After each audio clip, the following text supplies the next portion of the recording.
Assalamualaikum warahmatullahi wabarakatuh. Saya Sekarsari dengan NIM 22241011110. Saya dari kelas Data Mining B dan di sini saya akan menjelaskan tentang LKM 7 yang sudah saya kerjakan. Mungkin saya akan share screen dulu.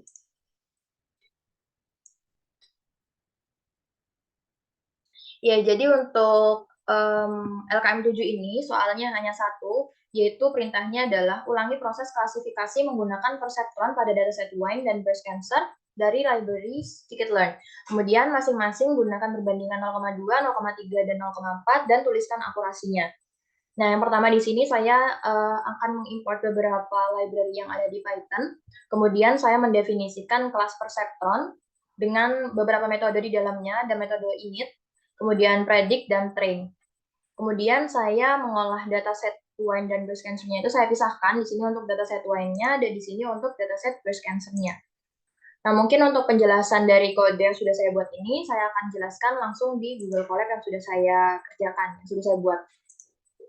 Nah, yang pertama di sini saya mengimport NumPy SNP, dia untuk operasi numeriknya, kemudian ada import sklearn, beberapa hal. Di sini ada yang pertama dataset, ini untuk memuat dataset yang nantinya kita akan gunakan, yaitu dataset wine dan breast cancer. Kemudian ini ada import train test suite, dia untuk membagi data menjadi data training dan data testing. Kemudian yang terakhir yaitu import accuracy score untuk menghitung nilai akurasinya nanti. Kemudian yang pertama di sini saya mendefinisikan dari kelas perseptronnya. Yang pertama ada metode init, dia menerima parameter input size, di mana input size ini merupakan yang nantinya akan menentukan jumlah fitur yang ada di dalam datasetnya. Kemudian learning rate dengan nilai defaultnya 0,01, kemudian epoch dengan nilai defaultnya 100. Dan di sini metode init ini itu menginisialisasi beberapa hal, yaitu yang pertama ada weights atau biasa disebut dengan bobot ya. Di sini weights itu dia nilainya itu adalah 0 sepanjang input size-nya. Kemudian untuk bias atau bias, dia akan memuat nilai acak atau random. Dan ini ada learning rate dan epoch, dia keduanya itu disimpan sebagai atribut objek, yaitu learning rate dan epoch. Kemudian untuk metode predict atau prediction ya. Jadi predict ini itu akan menerima parameter inputs yang merupakan data yang akan diprediksi nantinya. Kemudian di sini saya membuat variabel summation. Dia akan menghitung jumlah perkalian dot antara input dengan weights, kemudian akan ditambahkan dengan biasnya. Nah, nantinya jika hasil penjumlahannya itu lebih besar dari 0, maka akan dikembalikan nilai 1.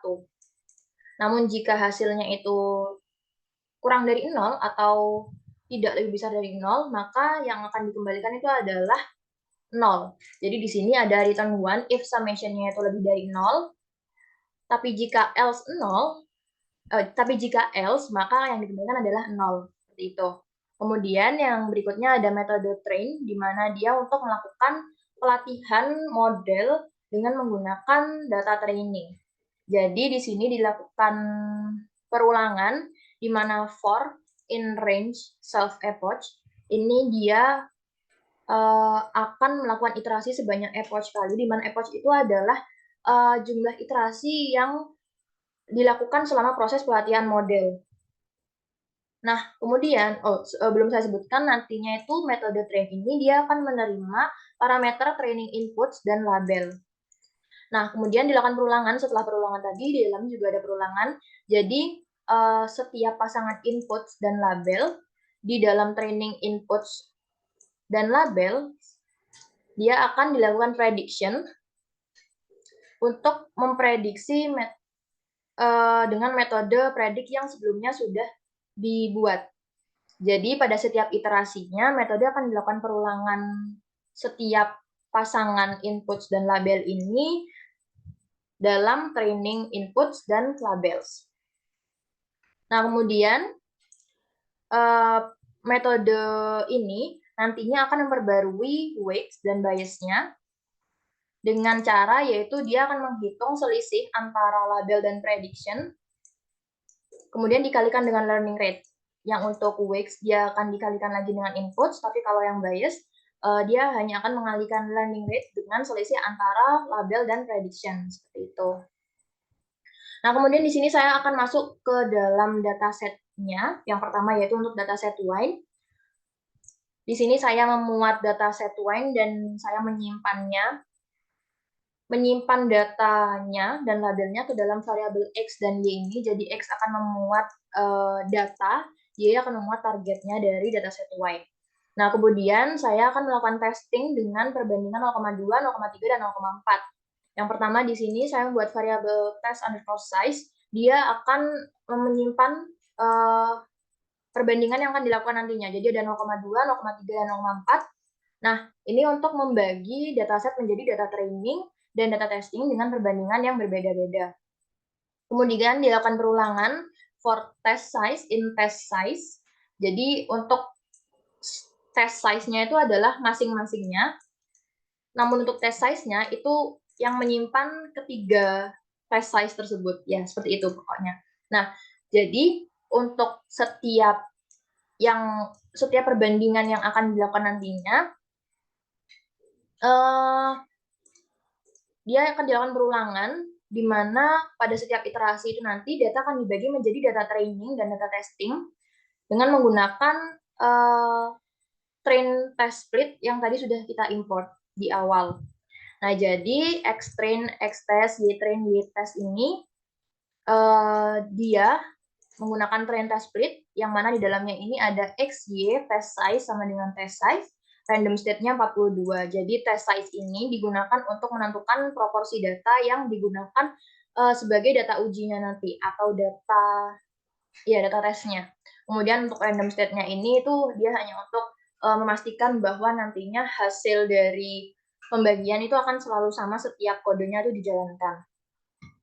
Nah, setelah kita bagi datanya menjadi data training dan data testing, di sini saya membuat variabel perceptron yang dia memanggil metode perceptron yang tadi sudah ada di atas. Dan input size di sini ditetapkan sebagai jumlah fitur dari data training. Jumlah fitur yang ada di dalam data trainingnya. Yaitu ini, X-train shape 1 ini. Kemudian perceptron akan memanggil metode train dari objek X-train, Y-train, di mana X-train ini sebagai data trainingnya dan Y-train ini sebagai label kelas untuk data trainingnya. Kemudian di sini saya buat variabel Y-pred atau Y-prediction ya. Jadi Y-pred itu akan berisikan prediksi kelas untuk setiap sampel dari X-test. Jadi dia akan melakukan perulangan perceptron predictnya itu. Jadi untuk setiap X, for X in X test. Jadi dilakukan perulangan terus. Kemudian akan dihitung nilai akurasinya dengan menggunakan akurasi skor tadi yang sudah kita import juga di awal. Dan dia akan membandingkan label sebenarnya atau Y-test dengan label yang sudah diprediksi atau Y-pred. Kemudian akan kita print, jadi print akurasi dataset wine dengan perbandingan test size. Jadi masing-masing tes ini tadi 0,2, 0,3, dan 0,4 akan dihitung akurasinya, dan akurasi ini akan memanggil ini. Nah, hasilnya adalah sebagai berikut. Ini memang tidak saya run di sini karena kalau saya run akan mengubah hasilnya seperti itu. Jadi untuk akurasi dataset wine dengan perbandingan 0,2 itu hasilnya adalah 0,5. Untuk akurasi dengan perbandingan 0,3 itu hasilnya 0,53 dan dengan perbandingan 0,4 hasilnya adalah 0,52.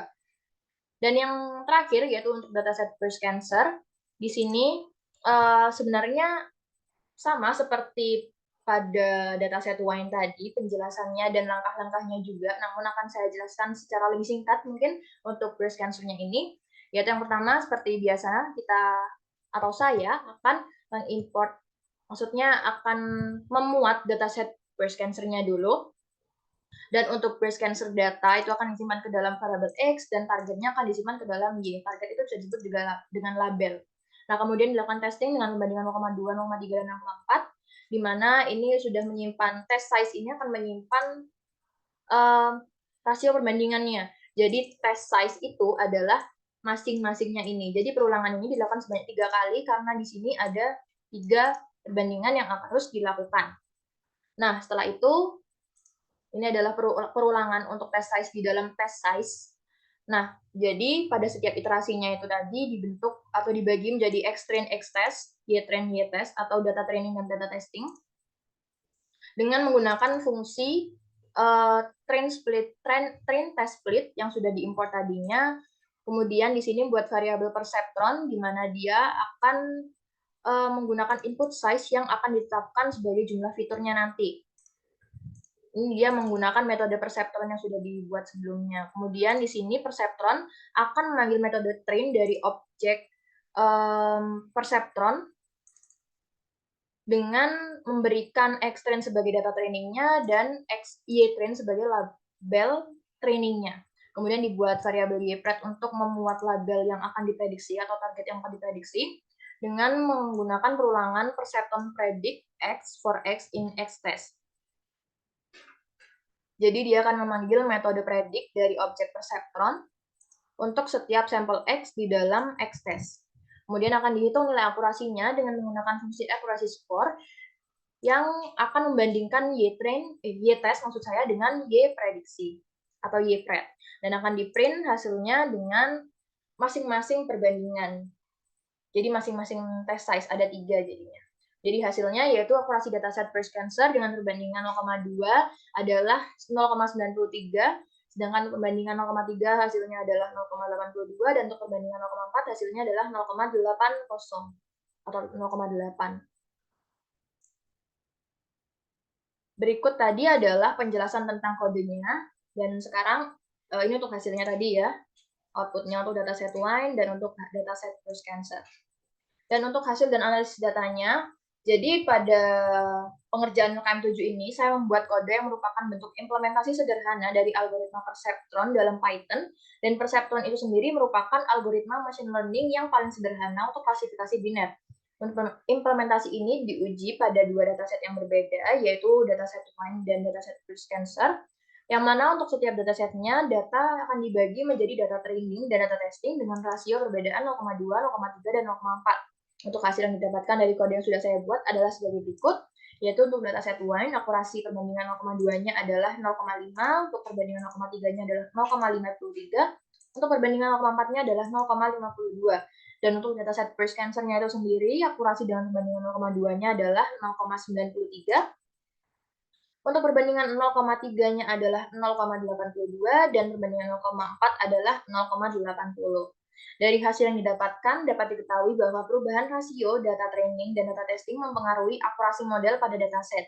Akurasi dihitung menggunakan matriks accuracy score dari library scikit-learn, dan hasil yang diperoleh menunjukkan bahwa perubahan rasio antara data training dan data testing mempengaruhi akurasi model pada kedua dataset. Semakin besar proporsi data latih atau data training yang tersedia, maka akurasi cenderung meningkat karena model memiliki lebih banyak data dilatih dan dapat mempelajari pola yang lebih baik. Untuk kesimpulannya, jadi pada LKM 7 ini dapat disimpulkan bahwa dataset wine dan breast cancer dapat diklasifikasikan dengan menggunakan model perceptron untuk dapat menghasilkan hasil akurasi.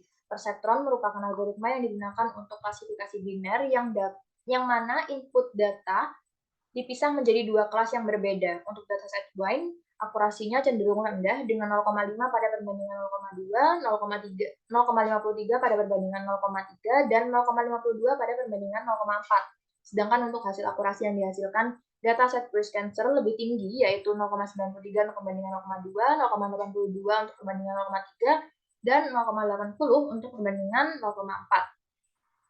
Perbedaan akurasi yang signifikan antara kedua dataset ini dapat disebabkan oleh beberapa faktor seperti kompleksitas masalah klasifikasi, jumlah fitur, dan kemampuan algoritma perceptron dalam menangani data yang tidak dapat dipisahkan secara linear dan dengan baik. Dataset breast cancer mungkin memiliki fitur yang lebih mudah dipisahkan secara linear, sehingga perceptron dapat mencapai akurasi yang lebih tinggi. Evaluasi akurasi menggunakan matriks accuracy score dari scikit-learn memberikan gambaran tentang kinerja model pada data uji secara keseluruhan. pada data uji. Secara keseluruhan, implementasi dan evaluasi dari algoritma perseptron meskipun sederhana, namun mampu mencapai tingkat akurasi pada kedua dataset tersebut. Jadi sekian penjelasan tentang LKM7 dari saya, kurang lebihnya mohon maaf. Saya ucapkan terima kasih. Wassalamualaikum warahmatullahi wabarakatuh.